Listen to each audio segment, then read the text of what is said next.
Hi മക്കളെ, +1 exam നിങ്ങൾക്ക് double pass ആകണമെങ്കിൽ ഞാൻ ഈ പറയുന്ന ടോപ്പിക്സ് പഠിച്ചാൽ മതി. എല്ലാവരും ചോദിക്കുന്ന ഒരു കാര്യം, സാറേ എങ്ങനെ +1 നമ്മൾ ഡബിൾ പാസ് വാങ്ങുക? മക്കളെ, ഡബിൾ പാസ് വാങ്ങണമെങ്കിൽ എല്ലാ ചാപ്റ്ററിലും ഞാൻ ഈ പറയുന്ന ടോപ്പിക്കുകൾ കൃത്യമായിട്ട് പഠിച്ചാൽ നിങ്ങൾക്ക് ഈസി ആയിട്ട് ഡബിൾ പാസ് വാങ്ങാൻ പറ്റും. നോക്കാടാ, ഫസ്റ്റ് ചാപ്റ്ററിൽ some basic concepts of chemistry എന്ന് പറയുന്ന ചാപ്റ്റർ ഉണ്ടല്ലോ, അതിൽ നിങ്ങൾ പഠിക്കേണ്ട topics molecular formula and empirical formula. അത് വെച്ചിട്ടുള്ള പ്രോബ്ലംസ് സ്ഥിരമായിട്ട് ചോദിക്കുന്ന കാര്യമാണ്. 2 ലിമിറ്റിംഗ് റിയേജന്റ് കാണൽ എങ്ങനെയാക്കണം നമ്മൾ വീഡിയോസിൽ പറഞ്ഞിട്ടുണ്ട്. ആ ലിമിറ്റിംഗ് റിയേജന്റിന്റെ പ്രോബ്ലം സ്ഥിരം ക്വസ്റ്റ്യൻ ആണ്.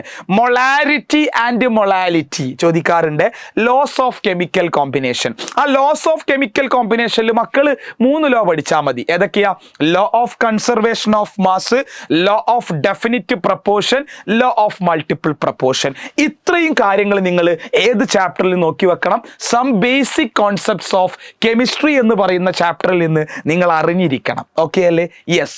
നെക്സ്റ്റ് നോക്കണ, സ്ട്രക്ചർ ഓഫ് ആറ്റം എന്ന് പറയുന്ന ചാപ്റ്റർ. മക്കളെ, വലിയ ചാപ്റ്റർ ആണ്, ഒരുപാട് വെയിറ്റേജ് ഉണ്ട്. പക്ഷെ മക്കൾ അതിൽ പഠിക്കേണ്ട കാര്യം എന്ന് പറയുന്നത് ഒന്ന് ഫോട്ടോ ഇലക്ട്രിക് എഫക്റ്റാ.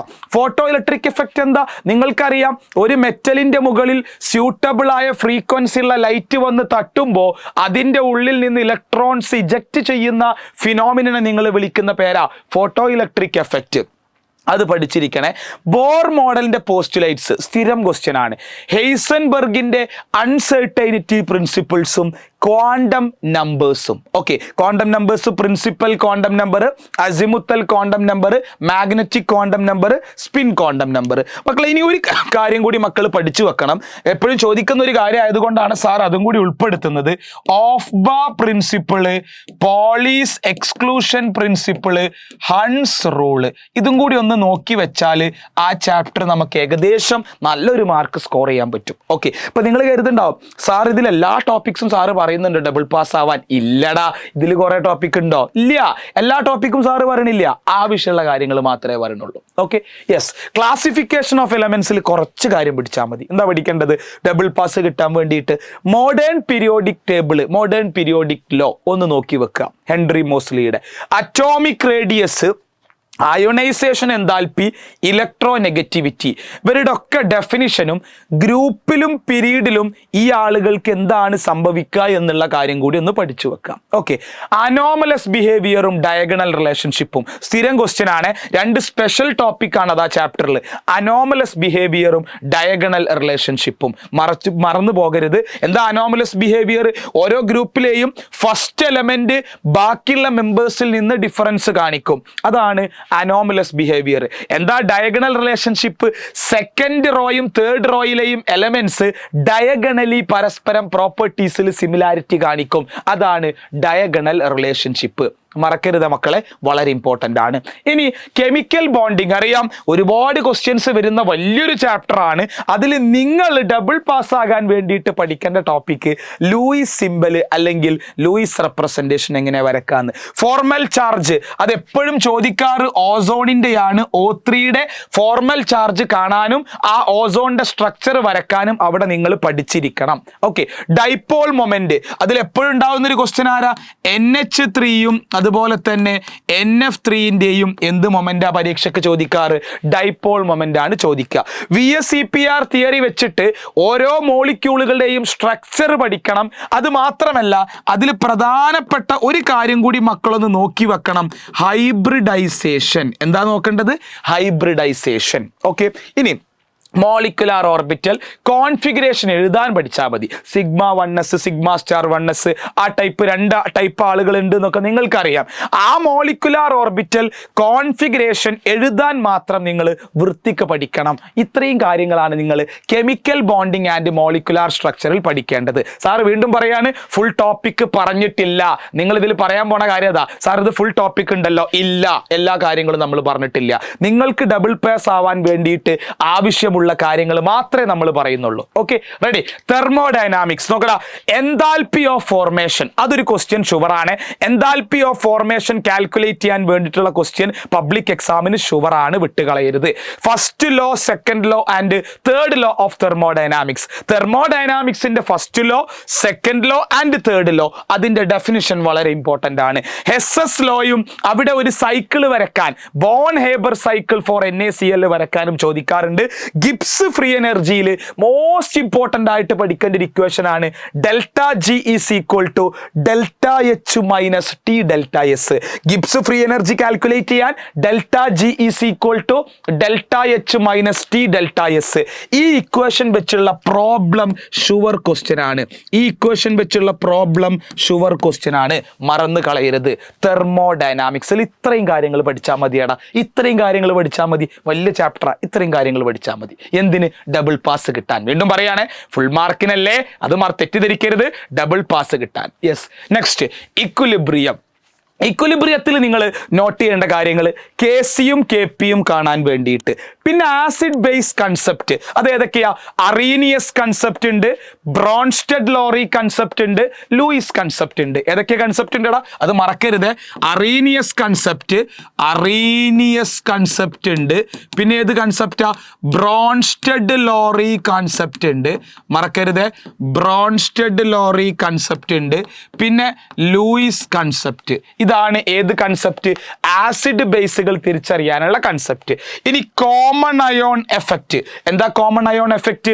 ഒരു വീക്ക് ഇലക്ട്രോലൈറ്റിന്റെ ഡിസോസിയേഷൻ കുറക്കാൻ വേണ്ടിയിട്ട് അതിലോട്ട് ഞാനൊരു സ്ട്രോങ് ഇലക്ട്രോലൈറ്റ് ആഡ് ചെയ്യും. പക്ഷെ ഒരു കണ്ടീഷൻ ഉണ്ട്, ആ വീക്ക് ഇലക്ട്രോലൈറ്റിലും സ്ട്രോങ് ഇലക്ട്രോലൈറ്റിലും കോമൺ ആയിട്ട് ഒരു അയോണ് വേണം. അതാണ് കോമൺ അയോൺ എഫക്റ്റ്. pH കാണാനുള്ള ഇക്വേഷൻ നിർബന്ധമാണ്, -log കോൺസെൻട്രേഷൻ ഓഫ് H+ ആണ്. ബഫർ സൊല്യൂഷനും നോട്ട് ചെയ്ത് വെക്കുക. എന്താ ബഫർ സൊല്യൂഷൻ? എടാ, സ്മോൾ എമൗണ്ട് ഓഫ് ആസിഡോ ബേസോ ആഡ് ചെയ്താലും ഒരു സൊല്യൂഷനിന്റെ pH മാറുന്നില്ലെങ്കിൽ ആ ടൈപ്പ് സൊല്യൂഷനെ മക്കൾ വിളിക്കുന്ന പേരാണ് ബഫർ സൊല്യൂഷൻ. ഇതിൽ കോമൺ അയോൺ എഫക്റ്റും ബഫർ സൊല്യൂഷനും നിർബന്ധമായിട്ടും പഠിക്കണം. എല്ലാ ക്വസ്റ്റ്യൻ പേപ്പറിലുള്ള ക്വസ്റ്റ്യൻ ആണ്. ഇത്ര കാര്യങ്ങൾ മാത്രം നിങ്ങൾ എവിടെ പഠിച്ചാൽ മതി? ഇക്വിലിബ്രിയത്തിൽ പഠിച്ചാൽ മതി. എന്താണ് പഠിക്കേണ്ടത്, എങ്ങനെ പഠിക്കണം എന്നുള്ളത് സാറ് പറഞ്ഞു തരുന്നുണ്ട്. അത് മക്കളെ മറക്കരുത്, വളരെ ഇമ്പോർട്ടൻ്റ് ആണ്. ഇത്രയും കാര്യങ്ങൾ മാത്രം നിങ്ങൾ ഇക്വിലിബ്രിയത്തിൽ പഠിച്ചാൽ മതി. നെക്സ്റ്റ് നോക്കടാ, റിഡോക്സ് റിയാക്ഷൻ. വളരെ ചെറിയ ചാപ്റ്ററാ, അതുകൊണ്ട് സിമ്പിൾ ആയിട്ട് പഠിക്കുക. ഏതൊരാളുടെ ഓക്സിഡേഷൻ നമ്പർ കാണാനും നമ്മളെ കൊണ്ട് പറ്റണം. ഓക്സിഡേഷൻ നമ്പർ കഴിഞ്ഞാൽ പിന്നെ ചോദിക്കുന്ന ആളാണ് സ്റ്റോക്ക് നൊട്ടേഷൻ. എന്താ സ്റ്റോക്ക് നൊട്ടേഷൻ? എടാ, ഒരു എലമെന്റിന്റെ കെമിക്കൽ ഫോർമുല എഴുതുന്ന സമയത്ത് അതിലെ മെറ്റലിന്റെ ഓക്സിഡേഷൻ നമ്പർ ബ്രാക്കറ്റിൽ റോമൻ ലെറ്ററിൽ എഴുതിയാൽ അത് എന്ത് നൊട്ടേഷനായി? സ്റ്റോക്ക് നൊട്ടേഷനായി. ഇനി types of redox reaction 4 type ഉണ്ട്. ഏതൊക്കെയാ? കോമ്പിനേഷൻ റിയാക്ഷൻ, എപ്പോഴും ചോദിക്കുന്ന ക്വസ്റ്റ്യൻ ആണ്. Combination reaction. പിന്നെ ആരാ? ഡീകമ്പോസിഷൻ റിയാക്ഷൻ ഉണ്ട്. പിന്നെ ഡിസ്പ്ലേസ്മെന്റ് ഉണ്ട്. അതുപോലെ തന്നെ ഒരാളും കൂടി ഉണ്ട്, അതാരാ? ഡിസ്പ്രപ്പോർഷനേഷൻ. ആരാ മക്കളെ? ഡിസ്പ്രപ്പോർഷനേഷൻ. ഇത്രയും റിയാക്ഷൻസ് ആണ് നിങ്ങൾക്ക് എവിടെ പഠിക്കാനുള്ളത്? ടൈപ്സ് ഓഫ് റിഡോക്സ് റിയാക്ഷനിൽ പഠിക്കാനുള്ളത്. പിന്നെ ബാലൻസിങ് മക്കളെ നിങ്ങൾ എപ്പോഴും പഠിക്കേണ്ട ഒരു മെത്തേഡ്, ഇനി 2 മെത്തേഡും കൂടി പഠിക്കാൻ ബുദ്ധിമുട്ടുള്ളവന് ഓക്സിഡേഷൻ നമ്പർ മെത്തേഡ് പഠിച്ചാൽ മതി. ഓക്സിഡേഷൻ നമ്പർ മെത്തേഡും ഹാഫ് റിയാക്ഷൻ മെത്തേഡും ഉണ്ടല്ലോ. 2 മെത്തേഡും കൂടി പഠിക്കാൻ ബുദ്ധിമുട്ടുള്ള ഒരു വിദ്യാർത്ഥി എന്ത് പഠിച്ചാൽ മതി? ഓക്സിഡേഷൻ നമ്പർ മെത്തേഡ് മാത്രം പഠിച്ചാൽ മതി. ഓക്കെ, ഇനി ഓർഗാനിക് കെമിസ്ട്രി. എടാ, വലിയ ചാപ്റ്ററാണ് മക്കൾ. സിമ്പിളായിട്ട് IUPAC നെയിമിങ് എല്ലാവരെ കൊണ്ടും പഠിക്കാൻ പറ്റും. ഐസോമറിസത്തിൽ നിങ്ങൾ മോസ്റ്റ് ഇമ്പോർട്ടൻ്റ് ആയിട്ട് നോക്കേണ്ട ഐസോമറിസം എന്ന് പറയുന്നത് മെറ്റാമറിസം ആണ്. ആരാ മക്കളെ നിങ്ങൾ മോസ്റ്റ് ഇമ്പോർട്ടൻ്റ് ആയിട്ട് നോക്കേണ്ടത്? അത് മെറ്റാമറിസം ആണ്.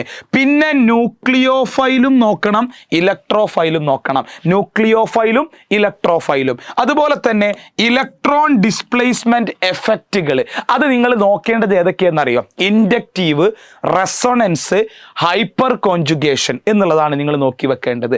പ്യൂരിഫിക്കേഷൻ ഓഫ് ഓർഗാനിക് കോമ്പൗണ്ട് ഈ പാഠത്തിൽപ്പെട്ട ടോപ്പിക്കാണ്. അതുപോലെ തന്നെ ക്വാണ്ടിറ്റേറ്റീവ്, ക്വാളിറ്റേറ്റീവ് അനാലിസിസ് ഒക്കെ അത് ഒരുപാടുണ്ട്. മക്കൾക്കത് വേണമെങ്കിൽ പഠിക്കാൻ ഡബിൾ പാസ് ആവണം, അത് മതി എന്നുണ്ടെങ്കിൽ നിങ്ങളത് നോക്കണമെന്നില്ല. ഇത്രയും കാര്യങ്ങൾ പഠിച്ചാൽ മതി. ഓക്കെ, നെക്സ്റ്റ് ഹൈഡ്രോ കാർബൺ വലിയൊരു ചാപ്റ്ററാണ്. നിങ്ങൾ അതിൽ പഠിക്കേണ്ടത് വുഡ്സ് റിയാക്ഷൻ നിർബന്ധമാണ്.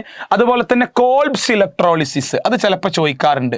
Woods റിയാക്ഷനും Kolbe's ഇലക്ട്രോളിസിസും. പിന്നെ മാർക്കോണിക്കോഫ്സ് റൂളും ആന്റി മാർക്കോണിക്കോഫ്സ് റൂളും അറിയാത്ത ആരും ഉണ്ടാവില്ല, വളരെ ഇമ്പോർട്ടൻ്റ് ആണ്. ഓസണോലിസിസ് ചോദിക്കും. സിസ് ട്രാൻസ് ഐസോമറിസം, ആൽക്കീനിലുള്ള സ്പെഷ്യൽ ടൈപ്പ് ഐസോമറിസ് ആണ് സിസ് ട്രാൻസ് ഐസോമറിസം. അത് എപ്പോഴും ചോദിക്കാറ് ബ്യൂട്ട്-2-ഈനിന്റെ സിസ് ട്രാൻസ് ഐസോമറിസ് ആണ്. നമ്മൾ വരച്ച് പഠിപ്പിച്ചതാണ് ബ്യൂട്ട്-2-ഈനിന്റെ സിസ് ട്രാൻസ് ഐസോമറിസം. പിന്നെ കൺഫർമേഷൻ പഠിക്കുമ്പോൾ നിങ്ങൾ സോഹോഴ്സ് കൺഫർമേഷൻസ് ഉണ്ട്, ന്യൂമാൻ്റെ കൺഫർമേഷൻസ് ഉണ്ട്. രണ്ടും പഠിക്കണേ. സോഹോഴ്സ് ഉണ്ട്, ന്യൂമാൻസ് ഉണ്ട്. രണ്ട് കൺഫർമേഷനും പഠിക്കണം. ബെൻസീനിന്റെ റിയാക്ഷൻസും ഒന്ന് നോക്കി വെച്ചാൽ നല്ലതാണ്. ബെൻസീനിന്റെ റിയാക്ഷൻസ് ഒന്ന് നോക്കി വെച്ചാൽ അതും നല്ലതാണ്.